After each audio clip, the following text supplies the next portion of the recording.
Cette vie de sainteté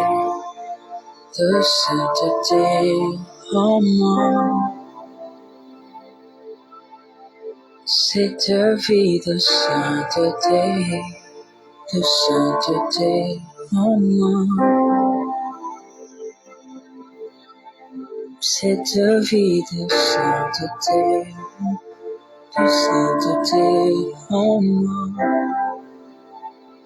Jésus, cette vie de sainteté en moi. Nalingi yango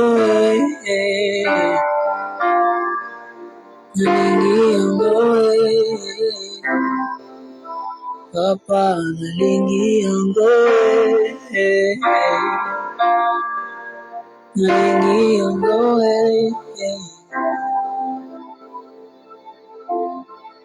Cette vie de sainteté en moi. Cette vie de sainteté en moi. Nalingi yango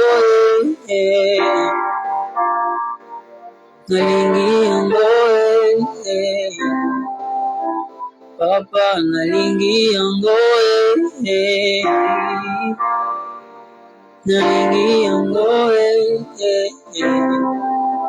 Yahweh, nalingi yango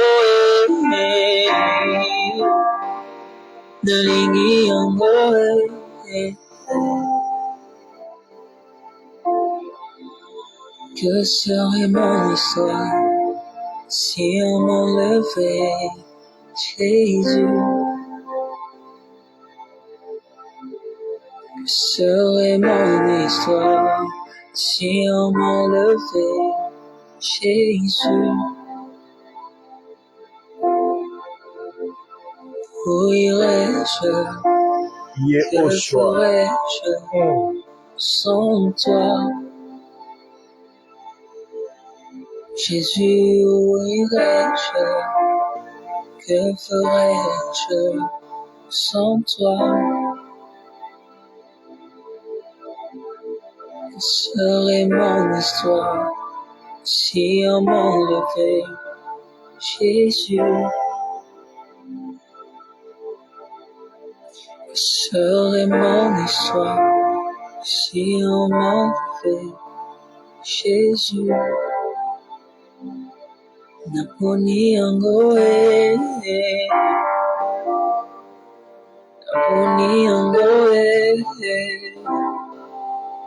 Gai naponi yango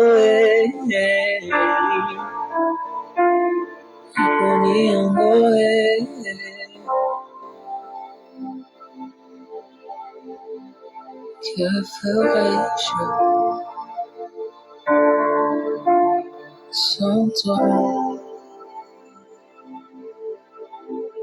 Que serait mon histoire si on m'enlevait Jésus? Nanaïbité, que serait mon histoire si on m'enlevait Jésus? Où irais-je? Que ferais-je sans toi?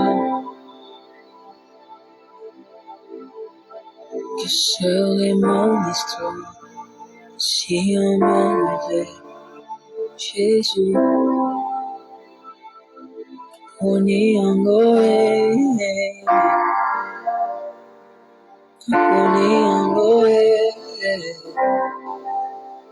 Ai naponi yango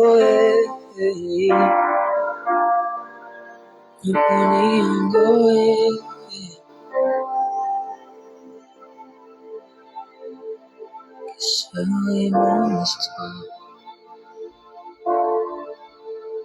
Que serait mon histoire?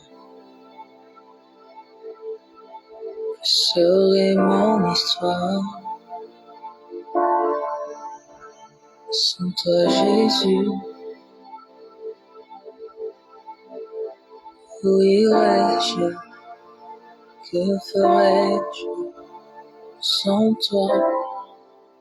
Où irais-je? Que ferais-je sans toi, Seigneur? Où irais-je? Ce matin, nous sommes là encore, Seigneur, sans toi? pour t'écouter, t'adorer,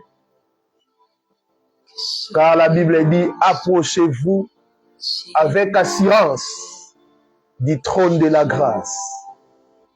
Ce matin, nous sommes là encore, Seigneur. Nous sommes là, Seigneur. Yes. Que ferais-je?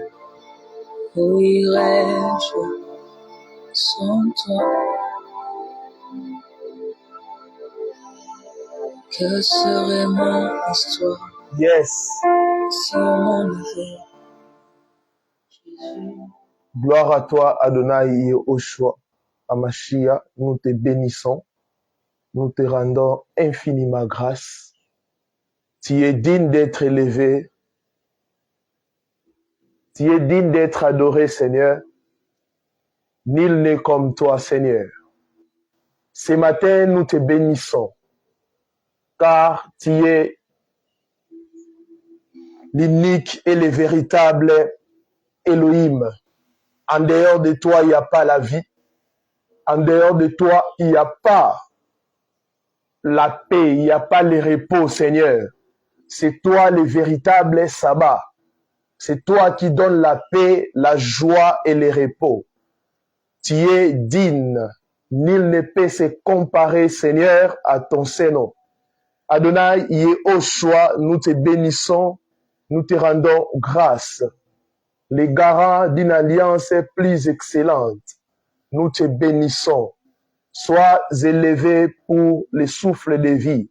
La Bible dit, l'homme n'est pas maître de son souffle pour le détenir.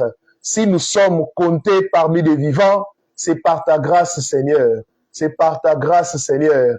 David dit que tout ce qui respire loue Yahweh, loue l'Éternel. Nous te bénissons, Yahweh. Nous te louons ce matin pour la bonne santé, pour le souffle de vie, pour la force. Tu es la force de ma force, tu es la joie de ma joie, l'âme de mon âme. Je t'aime plus que tout, Seigneur. Je t'aime plus que l'or, je t'aime plus que l'argent, je t'aime plus que tout, Adonai Yehoshua Amashia. Reçois l'honneur, reçois les acclamations, reçois la gloire, car tu les mérites. Au nom puissant et glorieux de Yehoshua Amashia, lui qui vit et règne à jamais, nous avons ainsi prié. Amen. Je vous salue au nom précieux de notre Adonai Yehoshua Amashia. Bienvenue dans notre programme de prière Sinaï 15 2023. Aujourd'hui, c'est notre 14e jour. Nous allons clôturer demain. Est-ce que le son est bon? Dites-moi si le son est bon. Nous allons décoller. Dites-moi en commentaire si le son est bon. Si le son est bon, nous allons démarrer. Louange et honneur à Yehoshua Hamashia, lui qui vit et règne à jamais. Le véritable Elohim. En dehors de lui, il n'y a pas les salis. Un seul trône au ciel, c'est son trône. Un seul trône au ciel, c'est le trône de Yehoshua Hamashia, le véritable Elohim. On me confirme, le son est bon. J'attends d'autres confirmations. Vous êtes là en ligne en train de nous suivre. Confirmez-nous si le son est bon. Nous allons décoller. Le son est très bon. Gloire au Seigneur. C'est la 3e personne qui me confirme. 4 personnes, le son est bon. Gloire au Seigneur. Gloire au Seigneur. Gloire au Seigneur. Notre thème général, c'est c'est Yehoshua, les garants d'une alliance plus excellente. Là, c'est notre thème général. Et ce matin, nous allons partager un sous-thème très important, 4 choses qui ralentissent notre intimité avec Yehoshua. 4 choses qui ralentissent notre intimité avec Yehoshua. Je le répète, 4 choses qui ralentissent notre intimité avec Yehoshua. Nous allons parler ce matin des 4 choses qui ralentissent notre intimité avec le Seigneur Yehoshua HaMashiach. Bien-aimés dans le Seigneur, le livre que nous sommes en train d'exploiter tout au long de notre marathon de prière, c'est l'Épître aux Hébreux. Et l'Épître aux Hébreux est divisé en 2 parties, il faut savoir ça. La première partie, vous allez voir, l'auteur traite, n'est-ce pas, de ce qu'on a qualifié de changement de sacerdoce. Il montre que la loi n'a pas amené à la perfection, mais c'est la grâce à Yehoshua qui nous a amené, n'est-ce pas, à la perfection. Il montre que le tabernacle, dans la loi, c'était un tabernacle terrestre, mais Yehoshua a traversé le tabernacle céleste. C'est là aussi, Hébreu nous montre que tout ce qui était fait dans la loi, c'était l'ombre des choses à venir. Nous avons vu ça, des fêtes, des mouvements des prophètes, tout ce qui se faisait, la Pâque, tout ce qui se faisait, c'était l'ombre des choses à venir. Et la réalité, c'est à Mashiach. La Bible même dit que personne ne vous juge au sujet des fêtes, tout ça, parce que c'était l'ombre des choses à venir. Nous avons dit que Yehoshua est le garant d'une alliance plus excellente. Là, c'est la première partie. Mais la deuxième partie, si vous lisez, à partir d'Hébreux 10, 11, 12 et 13, vous allez remarquer que l'auteur a adressé aussi des exhortations. Premièrement, il a dit que nous puissions nous aimer les uns et les autres, prier pour les uns et les autres. Nous devons pratiquer, n'est-ce pas, l'hospitalité, car plusieurs personnes qui ont pratiqué l'hospitalité, ils ont même reçu des anges, ils ont reçu même les seigneurs. Là, c'est vraiment la deuxième partie. Et on nous parle encore aussi de l'obéissance aux conducteurs, aux anciens, pasteurs, apôtres, docteurs, prophètes. Il parle de ça. Donc, la deuxième partie, il exhorte. Il dit, approchez-vous avec assurance. Il dit, n'abandonnez pas vos assemblées. La deuxième partie, l'auteur aux Épîtres aux Hébreux a exhorté, n'est-ce pas, ses contemporains à l'hospitalité, à l'amour, à la bienveillance, tout ça. Et c'est très, très, très, très capital. Mais l'exhortation de l'auteur ne s'oriente pas seulement sur nous, les hommes entre nous, mais il exhorte aussi les Hébreux à ne pas abandonner le Seigneur. Il dit aux Hébreux d'avoir une intimité avec le Seigneur. C'est sur ces points que nous avons plutôt, le Seigneur nous a convaincus de parler de 4 choses qui ralentissent notre intimité. Hébreu même exhorte, l'auteur exhorte même à ses contemporains de ne pas abandonner la foi. Il dit que c'est impossible aux gens qui ont goûté, n'est-ce pas, à Elohim, que ces gens-là puissent abandonner la foi. 4 choses, est-ce que vous pouvez l'écrire? 4 choses qui ralentissent notre intimité avec Yehoshua. Nous allons le voir ce matin. Louange et honneur à toi, Adonai Yehoshua HaMashiach, le véritable Elohim, le véritable El. Il n'y a point de El comme Yehoshua HaMashiach. La première chose qui ralentisse notre intimité avec Yehoshua.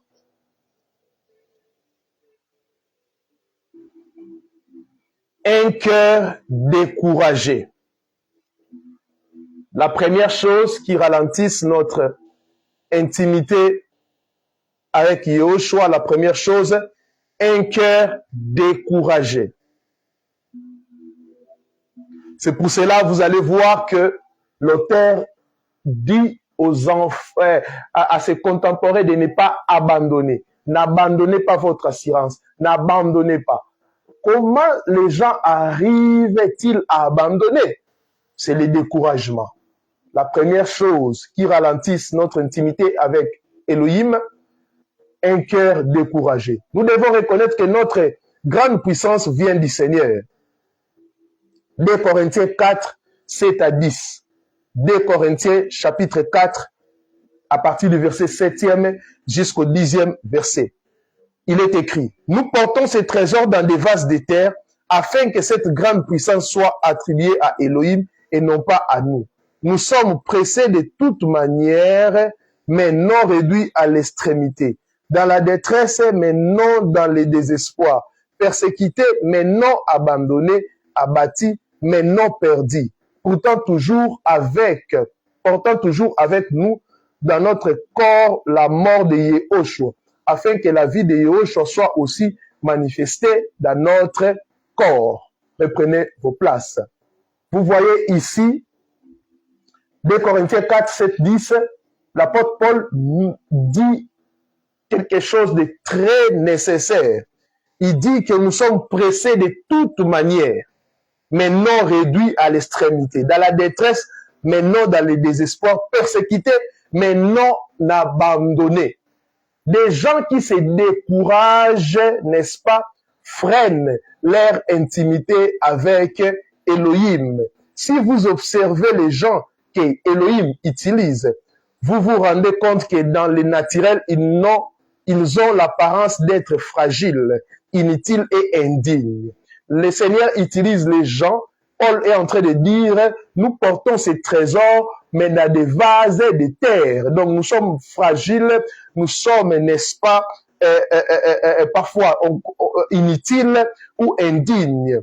Ils cherchent des personnes brisées et timides, ceux qui ne sont pas aimés des autres, ceux qui sont haïs et calomniés. Amen. Hein?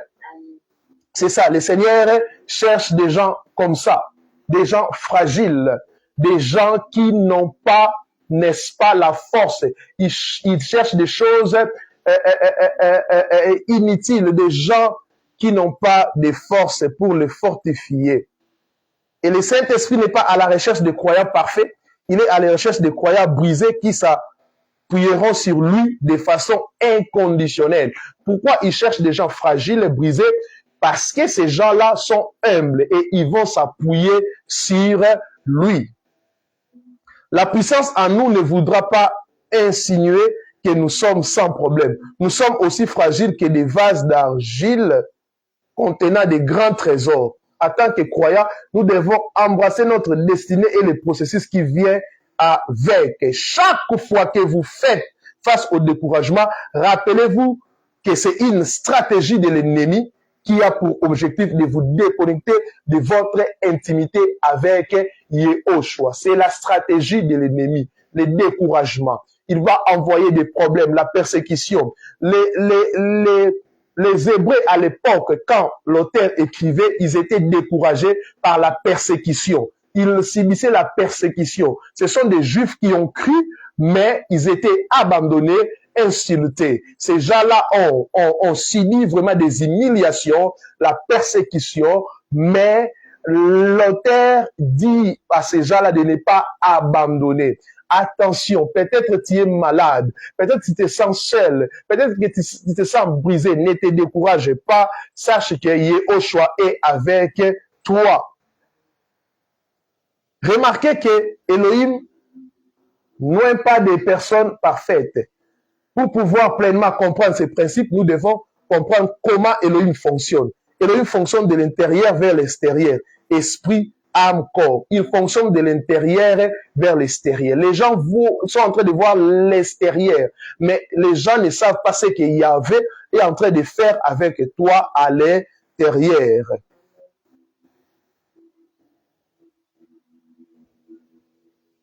Étant donné que nous sommes constamment entourés d'êtres humains, l'ennemi fera usage des gens autour de nous pour nous décourager, pour vous décourager. Le diable voudrait définitivement empêcher votre esprit, qui constitue votre lien le plus profond, de faire jaillir des fleuves d'eau vive. L'ennemi va d'abord cibler votre corps. L'ennemi touche d'abord les corps. L'ennemi touche les corps, touche les corps. Vous allez voir les gens autour de vous, parce que les gens qui ont crié, les Hébreux qui ont crié, ils avaient la foi. Mais qu'est-ce qui a fait que ces gens-là puissent abandonner la foi? C'était la persécution. Vous voyez, le diable a touché les corps. Le diable sait qu'en touchant le corps, il vous touche aussi. En touchant votre corps, il vous touche aussi. C'est pour cela que vous allez voir, tu tombes malade, les gens se moquent de toi, tu te sens seul, tu as la dépression. Tout ça, ça touche le corps. Le diable sait que le corps touchera l'âme et l'âme touchera l'esprit. Parce que l'homme a deux parties, la partie visible et la partie invisible. La partie invisible, c'est l'âme et l'esprit. La partie visible, c'est le corps. En touchant le corps, le diable sait qu'il est en train de te toucher indirectement. Et s'il arrive cibler votre cœur et vos pensées, la ferveur de votre esprit sera atteinte. Quelle est la stratégie que l'ennemi utilise pour empêcher le fonctionnement de votre esprit en attaquant votre âme et votre corps? Vous devez prier. Vous devez dire, Père, accorde-moi la grâce de rester concentré, de garder mes yeux fixés vers Yehoshua et de vaincre, n'est-ce pas, les attaques qui viennent contre mon âme. Vous devez déclarer aujourd'hui que rien ne me découragera. Satan, tu ne vas pas me vaincre. Je suis plus fort que ceci. Quand vous êtes abattu, quand vous êtes dans des moments de détresse, quand le malheur frappe à votre porte, il ne faut pas se décourager. La Bible dit que nous devons pas abandonner notre assurance. Le découragement est parmi des choses qui empêchent, n'est-ce pas, qui ralentissent, n'est-ce pas, notre intimité avec Yehoshua HaMashiach. Attention au découragement. Faites très attention au découragement. Le diable sait bien là où tu as mal. Il sait bien que dans tel domaine, tu es fragile, tu es faible. Il connaît tes faiblesses. Il va te toucher là où tu auras plus mal. Et quand tu auras mal, tu commenceras à douter de ta foi à Yehoshua. Tu commenceras même à douter de tes propres capacités. Parfois, l'ennemi mettra devant toi un pénine pour se moquer de toi, pour t'abattre émotionnellement, pour que tu puisses abandonner. N'oubliez pas que l'objectif de l'ennemi, c'est que tu puisses abandonner la foi. Et toi, tu ne dois pas donner à l'ennemi la porte, tu dois pas plutôt ouvrir à l'ennemi la porte, n'est-ce pas, du découragement. Elohim est avec toi. Le Seigneur Yehoshua a dit, allez faire de toutes les nations mes disciples. Il a rassuré à ses apôtres, je suis avec vous. C'est pour cela, pour que tu ne puisses pas te décourager, Yehoshua même a dit à Yehoshua Josué, il a dit à Josué, Elohim, fortifie-toi, prends courage.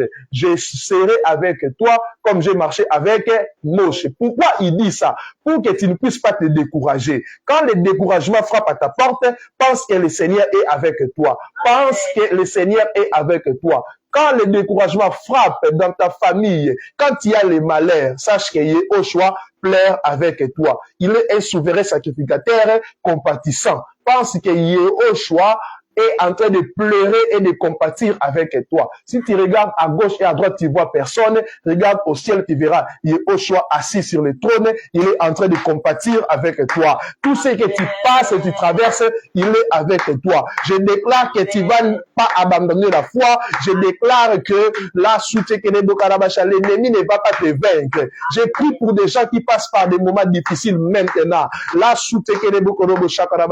Que Yehoshua HaMashiach les souverains sacrificateurs compatissants pour se compatir avec vous, pour se compatir avec vous. Toi qui passes par des moments difficiles, toi qui passes par des motivés abandonnés, problème après problème, situation après situation, des problèmes arrivent de part et d'autre. Tu es même malade, tu as même des maladies psychosomatiques. Je prie maintenant que Yéhoshua puisse te consoler. Il dit dans ta parole que votre cœur ne se trouble point. Croyez à moi et croyez en Elohim. Oh, gloire à toi, Yéhoshua Hamashiach. Deuxième chose qui ralentisse notre intimité avec Yéhoshua. Deuxième chose, c'est l'intimité avec le monde. L'intimité avec le monde. Jacques 4, 4 à 5, la parole dit ceci. Quiconque désire avoir de l'intimité avec Elohim doit rejeter l'intimité avec le monde. Vous allez comprendre, la Bible dit, quiconque devient, n'est-ce pas, ami du monde, automatiquement, il devient ennemi d'Elohim, ennemi de Dieu. Wow.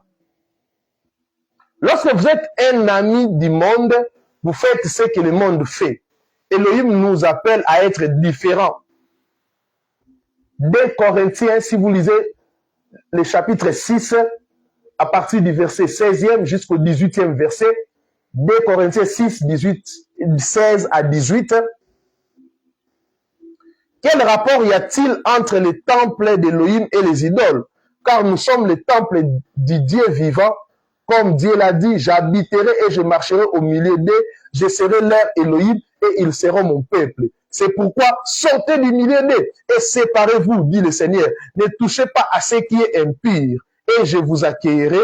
Je serai pour vous un père et vous serez pour moi des fils et des filles, dit le Seigneur Tout-Puissant. Le Seigneur n'aime pas les mélanges. Le Seigneur n'aime pas les mélanges. Il dit sortez, sortez, sortez, sortez du milieu d'eux et séparez-vous. Là où on prêche la mauvaise doctrine, là où on prêche des choses contraires à la parole, la Bible dit sortez, sortez du monde. Nous sommes dans ce monde, mais nous ne sommes pas de ce monde. Sortez. Sortez. L'intimité avec le monde ralentisse notre intimité avec Yéhoshua. Il dit, quel rapport y a-t-il entre les temples d'Elohim et les idoles? Il n'y a pas de rapport. Entre la lumière et les ténèbres, il n'y a pas de rapport. Car nous sommes les temples d'Elohim vivant. Elohim a donné une prophétie. J'habiterai et je marcherai au milieu d'eux. Je serai leur Elohim et ils seront mon peuple. Et il donne une condition. Avant que je puisse être votre Elohim, votre Père, vous devez sortir du milieu d'eux et séparez-vous. On doit avoir dans ta vie une séparation avec le monde. Tu es enfant d'Elohim, mais tu vas dans des boîtes de nuit, tu fais de n'importe quoi, tu écoutes la musique mondaine, partout où on parle du monde, toi tu es là, dans le péché, dans des rapports sexuels hors mariage, tu es là dans des bêtises, dans des futilités. L'église, je vais tout simplement dire ecclésia, hors du monde. Le Seigneur nous a rachetés afin que nous puissions vivre hors du monde. La Bible dit, ne vous conformez pas au siècle présent. Ne faites pas comme les siècles présents, mais soyez transformés. Soyez transformés.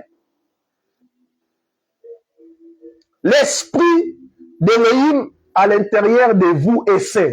Honorez-le avec vos relations et avec chaque chose que vous faites.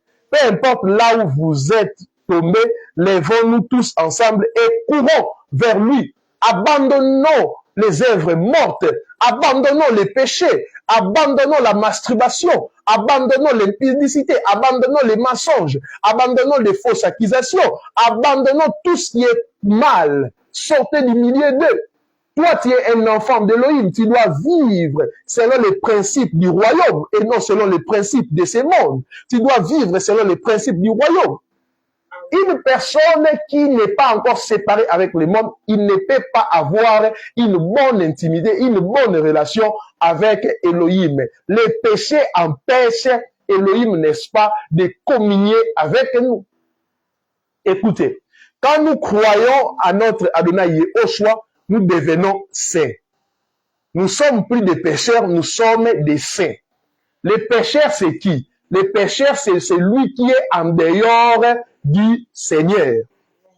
Quand c'est lui qui est en dehors du Seigneur, c'est lui le pécheur, il pêche, c'est sa nature. Ce n'est que normal que la personne puisse pécher. Ce n'est que normal un pécheur puisse fréquenter des pécheurs, aller dans des boîtes de nuit, écouter la musique mondaine, faire toutes ces choses, parce que son esprit n'est pas encore renouvelé ou restauré. C'est lui le pécheur. Parce qu'il y a des gens qui prêchent la parole, qui prient, ils disent que nous sommes des pécheurs. Non, nous ne sommes pas des pécheurs. Quand nous croyons à Yehoshua, il nous sanctifie. Nous sommes saints.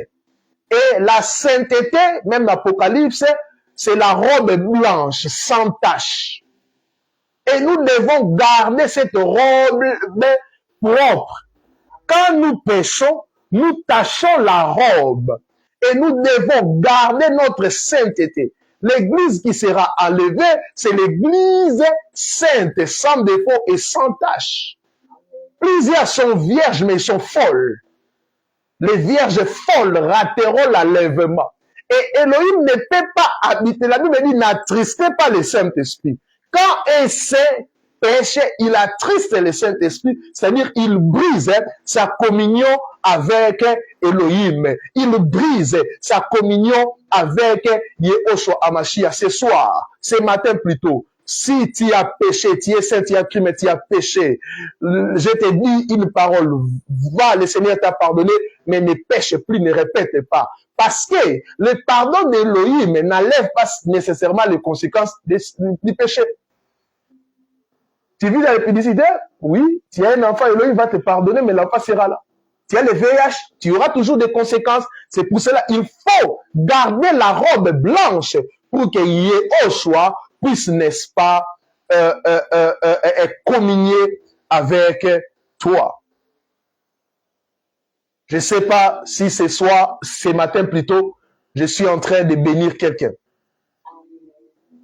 Troisième chose qui ralentisse, n'est-ce pas, notre intimité avec Yehoshua. Troisième chose, l'arrogance. L'arrogance.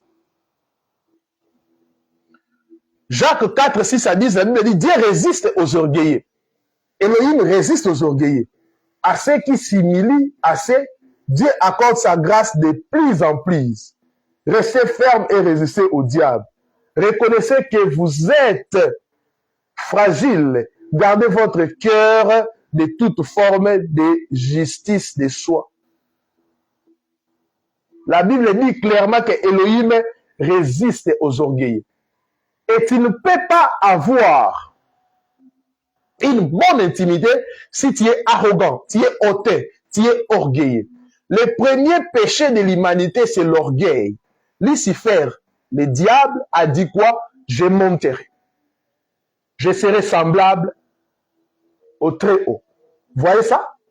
Le diable, le premier péché de l'humanité, c'est de l'orgueil. Et c'est pour cela Elohim l'a précipité. Quand tu es orgueilleux, Elohim va toujours résister. Plusieurs personnes n'ont pas une bonne intimité parce qu'ils sont orgueilleux. Ils sont orgueilleux. Vous savez, dans la nouvelle alliance, ce n'est pas par nos propres efforts que nous sommes saints. C'est parce que Yehoshua nous a sanctifiés. Et la Bible dit, cela ne vient pas de vous. Nous sommes sauvés par la grâce, cela ne vient pas de vous. Nous devons faire très attention avec l'orgueil. Nous ne devons pas, n'est-ce pas, laisser l'orgueil, n'est-ce pas, nous envahir. Et il faut toujours rester humble. Même si le Seigneur agit à travers toi, prophétise à travers toi, même si le Seigneur fait des grandes choses, même si le Seigneur t'a élevé au-dessus de tes frères, tu dois être humble parce que tu auras toujours besoin du Seigneur. Je vois des gens, le Seigneur te donne un mariage, tu abandonnes le Seigneur. Tu auras besoin du Seigneur toujours, car tu auras besoin des enfants. Quand tu auras des enfants, tu abandonnes le Seigneur. Oui, peut-être les enfants tomberont malades. Les enfants, peut-être, auront-elles problème. Elohim laisse toujours un vide en nous pour que nous puissions, n'est-ce pas, se rappeler que nous sommes faibles. Et ce vide va nous permettre, n'est-ce pas, de lui chercher tous les jours. Seigneur, j'ai besoin de toi. Et une personne humble, même s'il connaît toute la parole, il dira toujours, ce que je connais maintenant n'est encore rien. J'ai besoin de te connaître. Cours après lui, peuple d'Élohim. Il désire que nous puissions le connaître plus que nous le voulons. Plus que nous le voulons. Écoutez, le Seigneur veut que nous puissions développer une relation d'intimité avec lui. Il y a 3 types de relations que j'enseigne. Il y a la relation des serviteurs. Nous sommes en train de servir Elohim. Là, c'est le plus bas niveau. Nous sommes des serviteurs. Parce que le serviteur a des limites. Le serviteur va toujours donner au maître les rapports de ce qu'il est en train de faire. Il n'y a pas une intimité. La deuxième dimension, ce n'est pas la dimension de l'enfant. De l'enfant. La Bible dit que quand nous croyons à Yahushua, la parole a donné le pouvoir de devenir enfant d'Élohim. C'est bien. Quand on est enfant, c'est aussi une bonne chose. Mais nous ne devons pas demeurer l'enfant. Nous ne devons pas demeurer dans cet état d'enfance. Car Paul dit que jusqu'à ce que Christ soit formé en vous. C'est un processus. Serviteur, enfant. Un enfant peut parler avec son père, mais il aura des limites. Maintenant, on doit quitter ce niveau pour le niveau de l'épouse du Seigneur, car l'épouse connaît l'intimité même de son mari. L'épouse connaît l'intimité de son mari. Et nous sommes fiancés du Seigneur. Nous serons son épouse. Il viendra nous rechercher. Il viendra chercher l'épouse. L'épouse. L'épouse. Pas des enfants, pas des serviteurs. Le Seigneur viendra, n'est-ce pas, chercher l'épouse. L'épouse, l'épouse, l'épouse. Et nous devons quitter la dimension des serviteurs. C'est bien. La dimension de l'enfance pour, n'est-ce pas, atteindre la dimension, n'est-ce pas, de l'épouse, car c'est l'épouse qui sera enlevée. C'est pas des enfants, c'est l'épouse qui sera enlevée. Et nous devons faire un effort d'atteindre, n'est-ce pas, la dimension de l'épouse. 4e chose qui ralentisse, n'est-ce pas, l'intimité avec les Seigneurs, les traditions. Les traditions. Actes chapitre 5, le verset 29. Actes chapitre 5, le verset 29.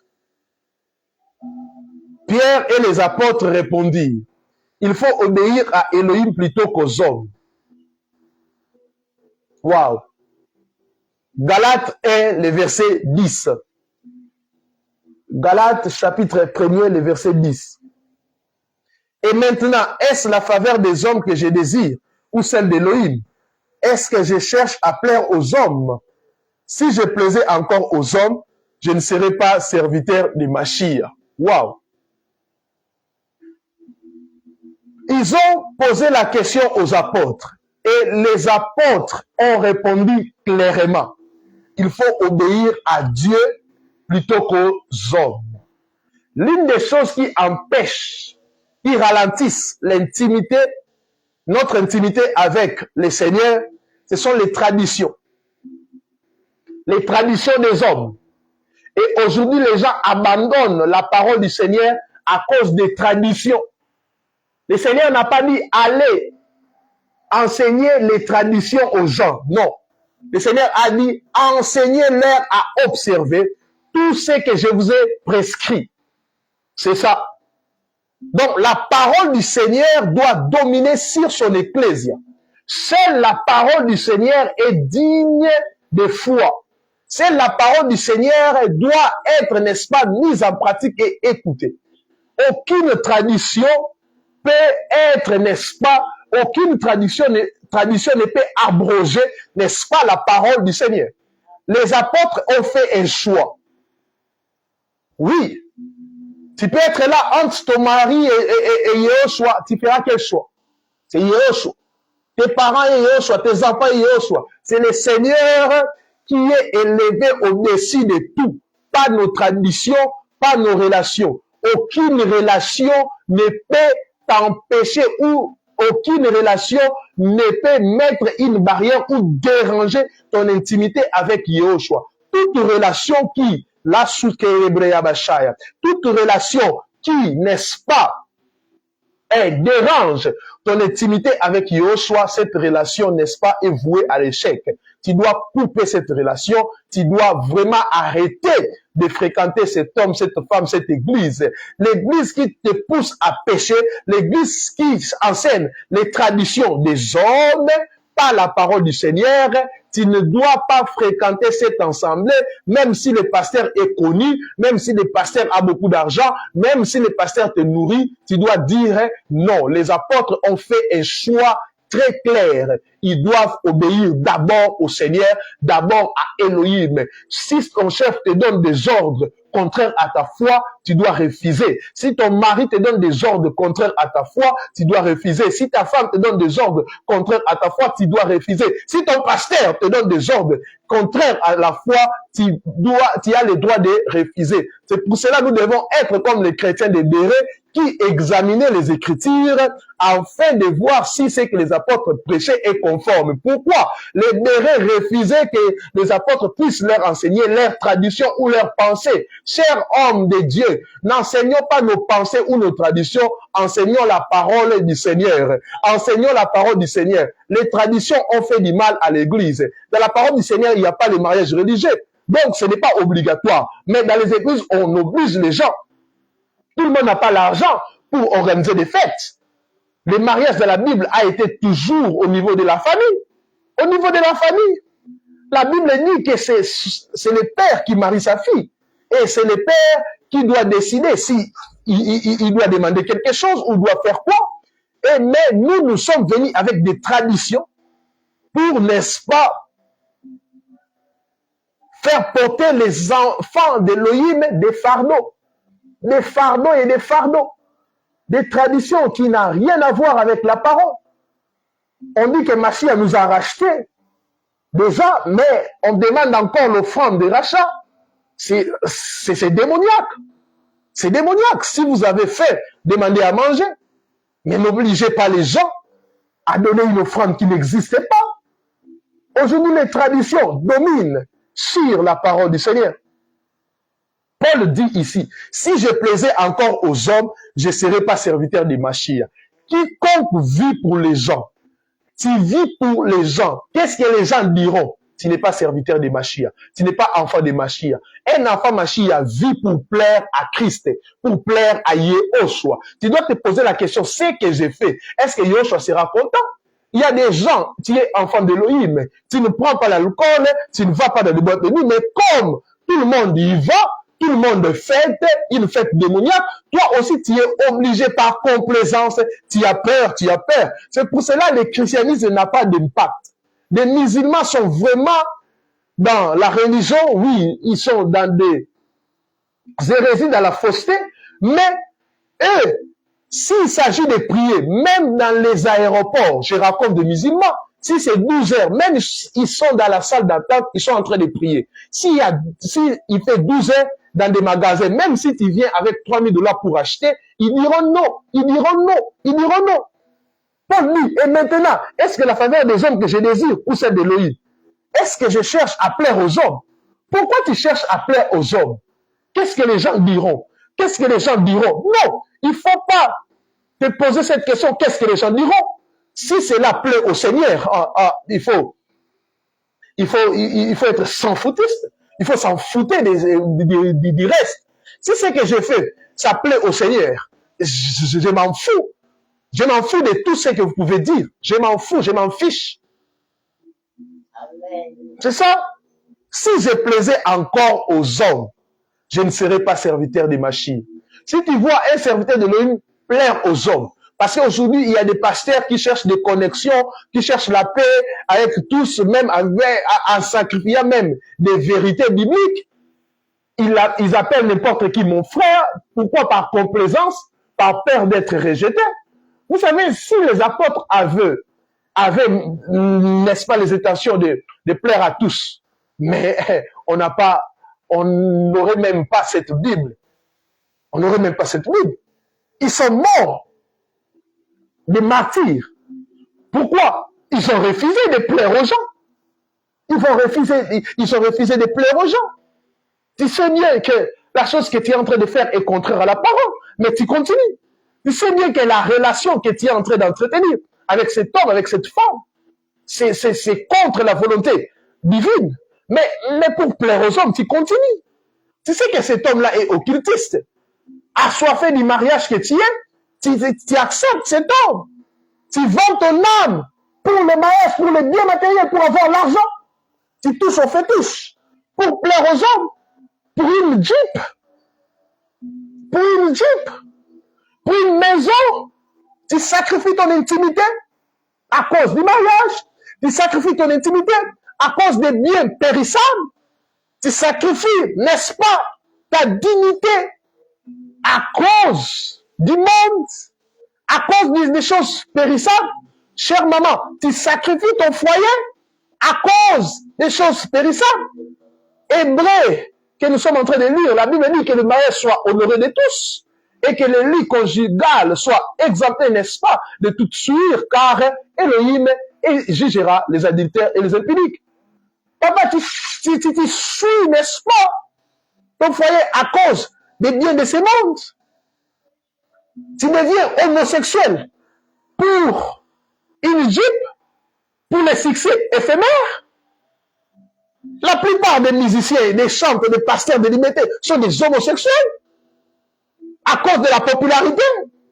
Pour avoir 30 000 membres, 10 000 membres, mieux vaut avoir 3 membres et tu finis au ciel que d'avoir 10 000 membres et tu finis en enfer.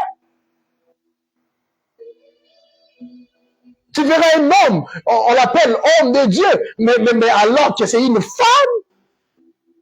C'est une femme. Nous sommes dans quel monde? Pire que Sodome et Gomorrhe. Pire que Sodome et Gomorrhe.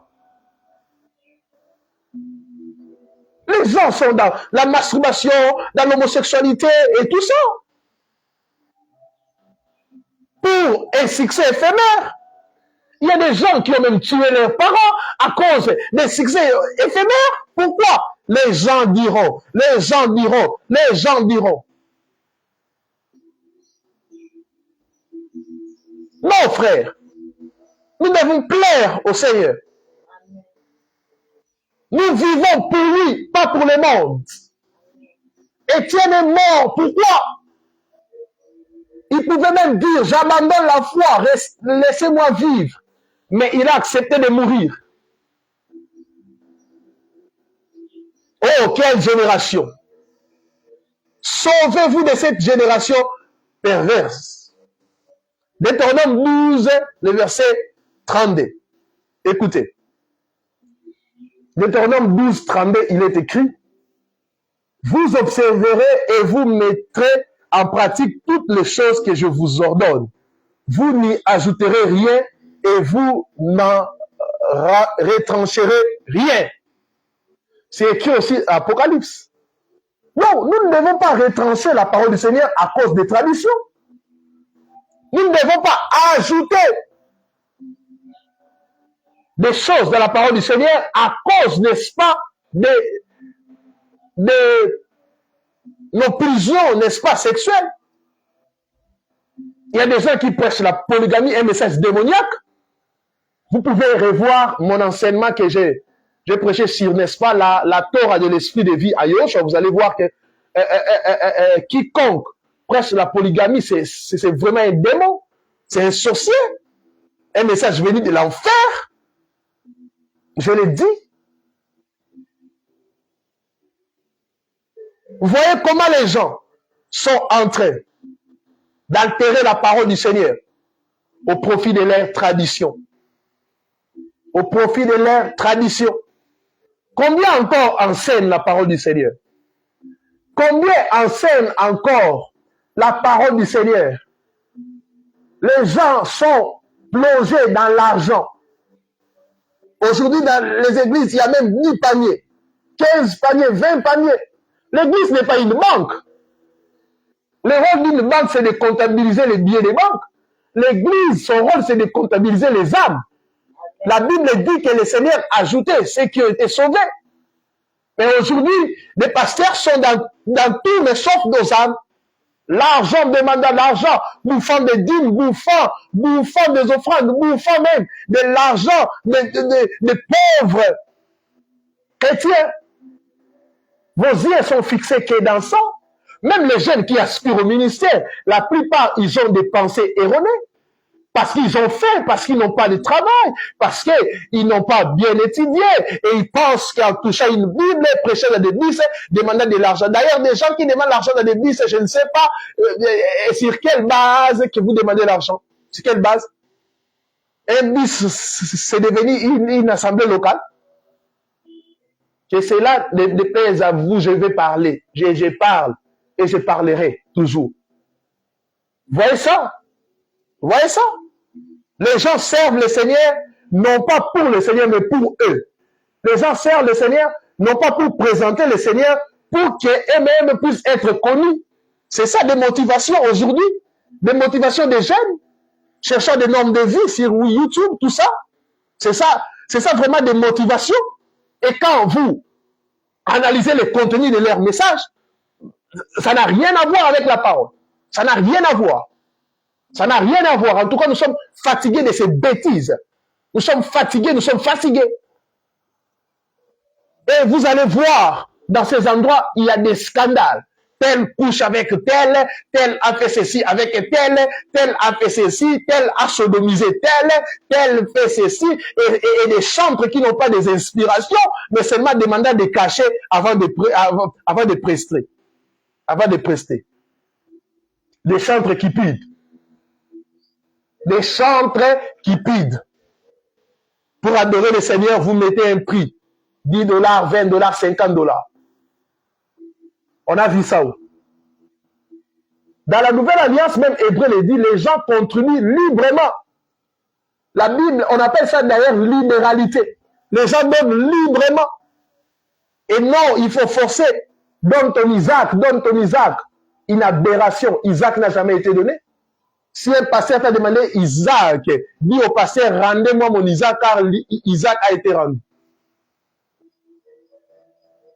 Tout ça, c'est parce que les gens refusent la parole. Deux choses pour reconnaître une bonne église, une bonne assemblée, deux choses. Yoshua dit, le Seigneur dit ceci, Christ dit, allez, faites de toutes les nations mes disciples. Les disciples là. Enseignez-leur à observer tout ce que je vous ai prescrit. Première chose, pour savoir une bonne assemblée, cette église doit prêcher, n'est-ce pas, ce que Yoshua a prêché, ce que Jésus-Christ a prêché. Vous voyez ça? Ce que Mashiach n'a pas prêché, vous n'avez pas le droit de le prêcher. Si tu es dans un endroit où on te prêche autre chose, au-delà de ce que le Seigneur a dit, il y a des brochures de prophètes, des brochures de pasteurs et des brochures. Je ne refuse pas des brochures, mais les brochures ne doivent pas être élevées ou les brochures ne doivent pas contredire ce que Yoshua a fait. Deuxième chose, après la parole du Seigneur, Deuxième chose, la Bible dit que nous sommes bâtis, n'est-ce pas, par les fondements des apôtres. Deuxième chose, on doit retrouver ce que les apôtres de l'agneau ont prêché. Pourquoi? La Bible dit, enseignez-les à observer ce que je vous ai prescrit. Il y a des choses que Yoshua a prescrit aux apôtres que les apôtres n'ont pas écrit. Et ils ont écrit ça plus tard dans les épîtres, n'est-ce pas? Ce que les apôtres ont enseigné. Et quand ce que les apôtres n'ont pas enseigné, tu ne retrouves pas ça dans les lieux que tu fréquentes, mon frère quitte. La Bible dit sortez du milieu d'eux. Nous sommes au temps de la fin, au temps du soir. Et au temps du soir, un seul message, nous devons présenter l'agneau qui ôte le péché du monde. La nous devons présenter Yehoshua mort, ressuscité. Partout où on te présente autre chose que la parole du Seigneur, c'est une secte. Tu dois quitter, tu dois fuir et quitter. Car nous sommes au temps de la fin, nous sommes au temps du soir. Nous devons prêcher le message de Noé, entrer dans l'arche. L'arche, c'est la préfiguration de l'œuvre de la croix. Entrer dans l'arche, le déluge arrive. Le déluge arrive. Le déluge arrive. Plusieurs églises sont des ligablos. Plusieurs églises sont vraiment des salles d'entente pour aller en enfer. Plusieurs communautés, tout ce que vous voyez ici, toute personne qui se dit serviteur de Yoshua ne l'est pas. La Bible dit, vous les reconnaîtrez par leurs fruits. Elohim nous a laissé deux types d'amour, l'amour vers Elohim et l'amour vers les hommes. Le Seigneur dit, si vous m'aimez, vous allez garder mes commandements. Est-ce que aujourd'hui les gens gardent le commandement du Seigneur? Est-ce que vos prophètes, vos dadis gardent le commandement du Seigneur? Ils ont divorcé combien de fois? D'autres même, ils ont divorcé 2 fois, 4 fois, 20 fois. Mais vous continuez toujours à les suivre. Ils sont toujours vos modèles. La Bible dit que la personne qui doit diriger une église doit d'abord, premièrement, diriger bien sa propre maison. La personne qui a divisé 4 fois, 5 fois, 20 fois. Tout le temps de scandales. Tout le temps de scandales. Ces derniers temps, nous sommes un peu en paix. Hein? On ne sait pas parce que c'est le début de l'année ou quoi. Tous les jours. Et le nom du Seigneur est blasphémé à cause de ces païens qui se dit pasteurs, des pasteurs autoproclamés, des prophètes autoproclamés, des prophètes des chambres et des maisons. Et là, il vous jugera. Deuxième chose, c'est l'amour vers le prochain. L'amour du prochain. Mais on a ici des pasteurs qui prennent 2 millions, 3 millions dans un pays pauvre, ils bâtissent. Je ne suis pas contre les gens qui bâtissent les églises, mais on doit regarder les priorités. Tu bâtis une église de 3 millions de dollars, mais il y a des gens qui souffrent, il y a des jeunes qui n'ont pas de travail, mais où va le monde? Où va le monde? Une personne a chanté, j'ai trouvé le monde dans l'église. Bizarre. Bizarre, frère. Bizarre, sœur. Et c'est le temps de la réforme.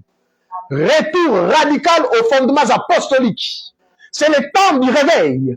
C'est le temps où les gens doivent se réveiller. La Bible dit, pendant que des vierges étaient en train de dormir, une voix. On ne dit pas la voix, c'était la voix de qui? En d'autres termes, les gens qui portent des voix doivent être effacés. C'est le message. C'est le message de la croix libère. C'est le message de la croix sauve. C'est le message de Yehoshua Hamashiach sauve. Les photos de vos pasteurs ne vous sauvera pas. Les photos de vos dadis ne vous sauvera pas. Les statues ne vous sauvera pas.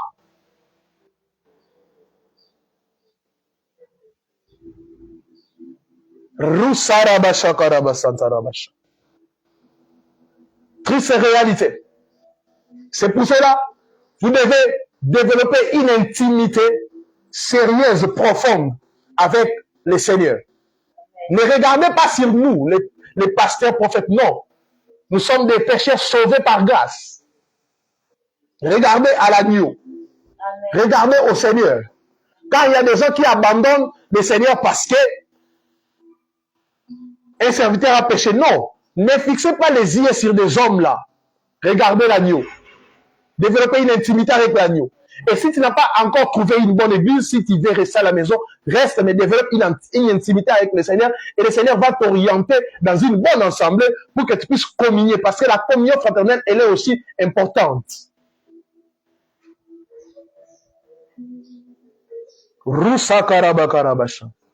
Est-ce qu'on peut prier? Est-ce qu'on peut prier? Gloire au Seigneur. Gloire au Seigneur. Est-ce que quelqu'un est béni ce matin? Est-ce que quelqu'un est béni ce matin? Adorons le Seigneur. Marabasha Karabasa.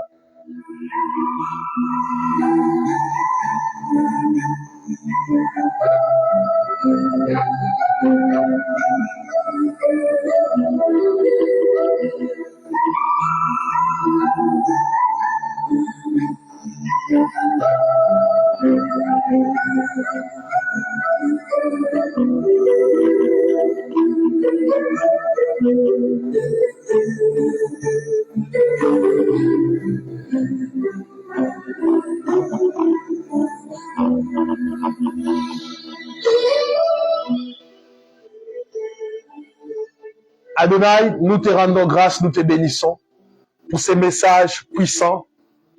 Merci Seigneur. Si tu es malade, si tu as un problème, je vais prier pour toi. Devant vos écrans, levez vos mains, je vais prier pour vous. Seigneur, j'ai prié pour des gens qui m'ont suivi. Je sais que plusieurs ont de sérieux problèmes. Ils sont même découragés. Seigneur, je prie afin que ta grâce, je prie afin que tu puisses renouveler ta force. Seigneur, je prie pour des malades. Guéris des malades, restaure les cœurs brisés. Les gens qui cherchent les biens de ce monde, Seigneur, accorde à ces gens-là les biens de ce monde. Les gens qui cherchent, je sais pas moi, le mariage, le bon, tout ça, parce qu'ils ont cherché premièrement le royaume des cieux, accorde ces choses à ces gens-là. Je suis en train de voir l'eau couler. L'eau couler. Le Seigneur veut te oindre. Le Seigneur veut te désaltérer. Ton âme a soif. Que le Seigneur te restaure. Au nom puissant et glorieux d'Adonai Yahushua, nous avons ainsi prié. Amen. Bon travail.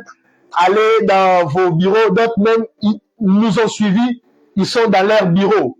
Oh, que le Seigneur vous bénisse abondamment. On va se retrouver demain pour la clôture. De 17h20 à 19h30 dans notre lieu de prière en présentiel. Et nous serons aussi en ligne à partir de 18h juste.